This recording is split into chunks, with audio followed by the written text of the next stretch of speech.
دنیا میں ساری چاہتیں کسی کی بھی پوری نہیں ہوتی. یہ تو ہو ہی نہیں سکتا کہ آپ جو چاہیں وہ ہو جائے. لوگ وزیر اعظم بنتے ہیں جیل میں چلے جاتے ہیں. حقیقت ہے یہ. کہاں کہاں انسان پہنچتا ہے, پھانسی کے پھندوں پہ لٹک جاتے ہیں اور معلوم نہیں کیا کیا ہوتا ہے. تو ساری چاہتیں نہیں پوری ہونے والی ہیں آپ کی. تو اب حل کیا ہے اس کا کہ بھئی ہر خواہش پوری کرو, یہ تو ہو نہیں سکتا. تو بھئی سمجھوتا کر لو. کیا خیال ہے؟ جب بھی کوئی مصیبت آئے پہلے تو کوشش کرو مصیبت نہ آئے. اپنی حماقتوں ایسی کام نہ کرو جس سے ٹینشن والا معاملہ پیدا ہو. میں نے بتایا تھا نا جمعے کے بیان میں, لڑکیوں سے دوستی لگانا, یہ چیزیں آپ کی ٹینشن میں اضافہ کریں گی, کمی نہیں کریں گی. حقیقت ہے یہ. تو یہ کام چرس پی رہا ہے, چرسیوں میں اٹھ رہا بیٹھ رہا ہے, چرس پینے سے ٹینشن بڑھتی ہے, کم نہیں ہوتی. جب نہیں ملے گی تو پاگل ہوگا نا. تو وہ کام, ایسے کام کرنا جس سے آپ غریب آدمی ہو لیکن رہنا آپ نے مالداروں کے علاقے میں شروع کر دیا, اس سے ٹینشن بڑھے گی, احساس کمتری کا شکار ہو جاؤ گے. یار اس کے پاس بھی گاڑی, یار اس کے پاس کروڑا, میرے پاس رکشا, خام خرچ. تو آپ کو چاہیے تھا کہ جب آپ رکشا ہے تو ایسے علاقے میں جاؤ جہاں سب کے پاس کیا ہے, رکشا ہے. دکان پکوڑوں کی ہے اور سوچیں کروڑوں کی. یہ خام خام لوگ ٹینشن میں آئے ہوئے ہیں. میں نے ڈیفنس کے لوگوں کو بھی ٹینشن میں دیکھا ہے. 1000 گز کا بنگلہ ہے, کروڑوں روپے کما رہے ہیں مگر ٹینشن میں ہے. یہ میں ہوائی باتیں نہیں کر رہا. لوگ آتے ہیں کیوں ٹینشن میں کہ پڑوسی کے پاس اس سے بھی زیادہ ہے. تو یہ ٹینشنیں قدرت کی طرف سے نہیں ہے, یہ آپ کی اپنی پالی ہوئی ہیں. تو نبی حدیث میں نبی صلی اللہ علیہ وسلم نے فرمایا دنیا میں ہمیشہ اپنے سے کمتر کو دیکھو. یار میرے پاس رکشا ہے اور فلاں آدمی قسطوں پہ بھی رکشا خریدنے کی صلاحیت نہیں رکھتا. سڑکوں پہ فٹ پاتھوں پہ پڑے ہوئے ہیں. 3-4 دن پہلے صدر گیا میں تو دیکھا فٹ پاتھ پہ لوگ پڑے ہوئے ہیں. میں نے کہا یار یہ بھی لوگ ہیں, نہ گھر ہے نہ بال بچے. ایک کمارے کا فون آیا, ایسے جیسے وہ نہیں ہوتی, کیا بولوں میں, ایسے طنز کر رہا تھا, کہہ رہے یار کوئی رشتہ ہی نہیں دیتا, یہ زندگی کوئی زندگی ہے. تو میں نے سوچا, میں نے کہا دیکھو وہ جو صدر میں فٹ پاتھ پہ پڑے ہوئے ہیں نا, ان کو کوئی دے گا رشتہ؟ میں نے کہا تمہیں ابا نے گھر میں رکھا ہوا ہے, روٹی پانی پنکھا سب مل رہا ہے, دعا کرتے ہیں اللہ کوئی انتظام کر دے. نہیں کر رہے تو ان لوگوں کو دیکھو جن کو روٹی پانی بھی نہیں مل. تو اپنے سے کمتر کو دیکھا جائے دنیا کے معاملے میں, اس سے آپ احساس کمتری کا شکار نہیں ہوں گے. تو ٹینشن ختم کرنے کی بہت بڑی ذریعہ یہ ہے کہ اگر پھر بھی کوئی مصیبت آ گئی تو تقدیر کا سوچا جائے کہ جو چیز مقدر میں ہے وہ ٹل نہیں سکتی. اور دنیا مسافر خانہ ہے, یہاں اگر ٹینشن ہے تو وہ بھی عارضی, یہاں کی خوشی بھی عارضی. ایک آدمی کے بچے بچھڑ گئے, طلاق ہوئی میاں بیوی میں, بیوی بچوں کو لے گئے فرار. اب وہ میرے پاس آیا, ایسے بیچارہ, ظاہر ہے بچے تو یاد آتے ہیں, ایسے اس کی حالت خراب, سٹریس. میں نے کہا کیس کرو عدالت میں. کہہ رہے عدالت میں کیس سے کوئی فائدہ نہیں ہے, نہیں ملیں گے بچے. بہت میں نے حل بتایا, یہ کر لو, تمام حل ناکام. میں نے کہا پھر یوں کرو. کیا کروں؟ مٹی ڈال. میں نے کہا ڈاکٹر عافیہ صدیقہ کا سوچو, وہ عورت ہے, جیل میں ہے, اپنے بچوں سے دور ہے, مزید اولاد بھی نہیں ہو سکتے اس کے. تو میں نے کہا تمہارا اگر تمہیں جیل میں ڈال دیا جائے نا ابھی تو تم کہو گے چلو بچے نہ ملے لیکن جیل سے تو باہر آؤں, یہی سوچو گے نا. اس کا سوچو کہ وہ ایک عورت ذات ہے, کئی سالوں سے جیل کے اندر پڑی ہوئی ہے, اور عورت کے لیے بچوں سے جدائی وہ بہت زیادہ مشکل ہے, مرد تو برداشت کر لیتا ہے. تو میں نے کہا اب جو چیز بس میں نہیں ہے اس پہ غم کرنا فضول, مٹی ڈالو ایسے, اور شادی کرو اور مزید نئے بچے پیدا کرو. جب ادھر دوسری اولاد آئے گی تو ادھر سے ذہن آپ کا ہٹ جائے گا. کہتے ہیں لوگ تانے دیں گے, بچوں کو بھول گیا. میں نے کہا لوگوں کے پاس فالتو ٹائم بہت ہے, ٹھیک ہے نا, وہ تانے دیتے رہیں گے, لوگوں کے تانوں کی پرواہ. جب ایک چیز آپ کے بس میں نہیں ہے تو اس پہ سوچنا کیسا. یہ بھی ایک بہت بڑا نسخہ ہے سکون کا کہ جو چیز آپ کے اختیار میں نہیں ہے اس کے بارے میں سوچنا بند کر دو. دیکھو نوح علیہ الصلوۃ والسلام اپنے بیٹے کی ساری زندگی تربیت کرتے رہے مگر وہ کافر نکلا. آخری وقت میں نوح علیہ السلام کو اپنے بیٹے پر کتنا پیار آیا کہ میری کشتی میں سوار ہو جا. بیٹا کہتا ہے سآوی الی جبل یعصمنی من الماء, میں پہاڑ پہ چڑھ جاؤں گا جو مجھے پانی سے بچا لے گا. پیغمبر کو اپنی اولاد سے بہت محبت ہوتی ہے, بہت زیادہ, جیسے یعقوب علیہ السلام کو تھی نا اپنے بیٹے سے. کتنا درد ہوگا اس وقت نوح علیہ السلام کے دل میں, کیسے تڑپ رہے ہوں گے. لیکن بیٹا باز نہ آیا.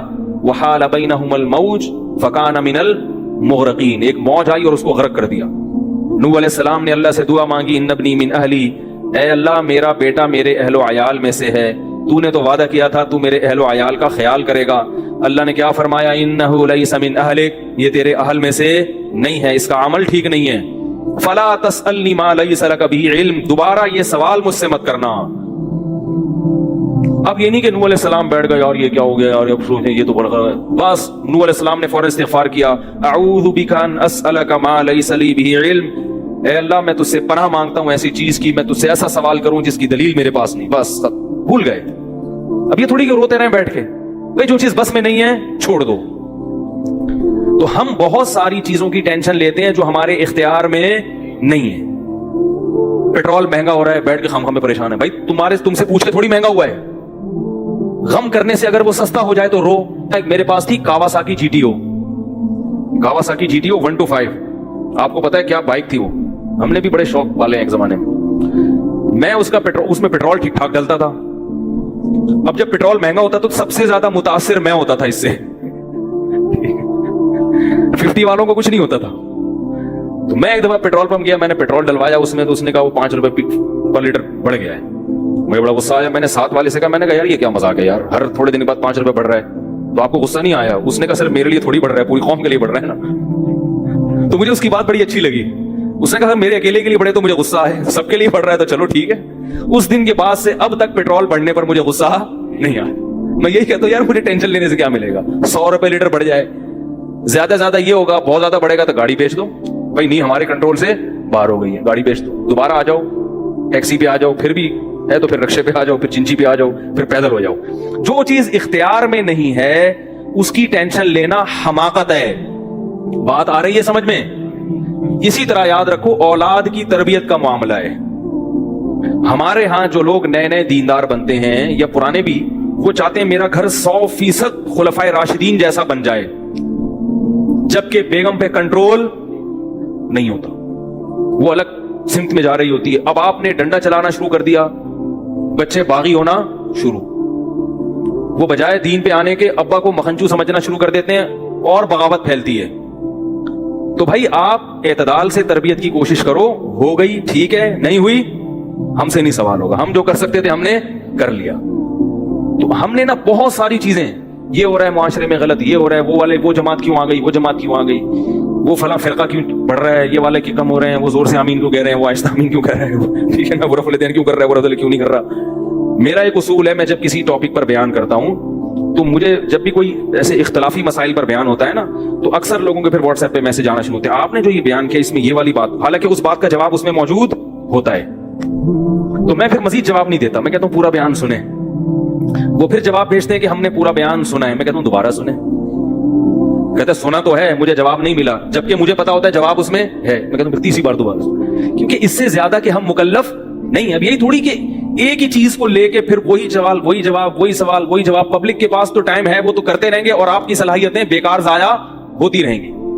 بھائی ہم نے ایک ٹاپک پر بات کی، پورا کور کیا اس کو، مجھے اچھی طرح معلوم ہے آپ کے ان تمام سوالات کا جواب اس میں موجود ہے. اب بار بار سوال کرو گے تو ہم نئے سرے سے جواب دے کے ٹائم ضائع. یہ ٹینشن ہے خامخواہ کی کیوں پالیں؟ ٹینشن پتہ ہے کیا ہوتی ہے؟ ٹینشن یہ ہوتی ہے کہ یار اتنی تفصیل سے میں نے بیان کیا پھر بھی لوگوں کی سمجھ میں نہیں آ رہا ہے، یہ کیا یار یہ کیا. اس سے آپ خامخواہ میں آپ کے سر کے بال غائب ہوتے رہیں گے. تو ہم یہی کہیں گے اے اللہ ہم سے جو ہو سکا تھا ہم نے کر دیا. اب سمجھ میں آنا سمجھانا کس کے بس میں ہے؟ اللہ کے بس. نبی کی بات سب کی سمجھ میں نہیں آئی، اور اللہ تعالیٰ نے نبی کو کتنی تسلی دی ہیں قرآن میں. نبی کو بار بار کہا کہ آپ جو سمجھا رہے ہیں پھر بھی یہ نہیں سمجھ رہے تو ٹینشن نہ لیں. کیوں؟ نبی کو اگر زیادہ ٹینشن ہوگی تو کام کون کرے گا؟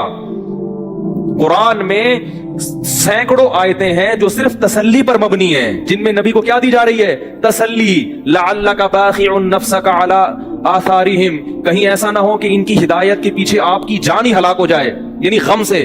کیونکہ نبی صلی اللہ علیہ وسلم حیران ہوتے تھے کہ ان کو میں نے معجزے بھی دکھا دیے اور میں نے بتایا کہ یہ بت ہیں جن جو نہ سن سکتے ہیں، نہ دیکھ سکتے ہیں، نہ بول سکتے ہیں، ہر طرح سے سمجھا دیا، ٹھیک ہے.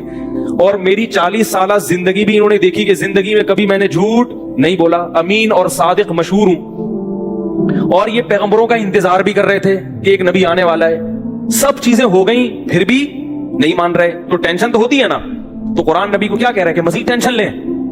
نہ قرآن ٹینشن کیا کر رہا ہے؟ کام. نہ ٹینشن نہ لیں، ٹینشن نہ لیں. ما انت علیہم بمسیطر، آپ ان پر نگہبان نہیں ہیں، داروغہ نہیں ہیں، گن پوائنٹ پہ نہیں لائیں گے آپ کسی کو، آپ سے سوال نہیں ہوگا. آپ بلغ ما ارسل الیک من ربک، انزل الیک من ربک، آپ کا کام ہے پہنچانا.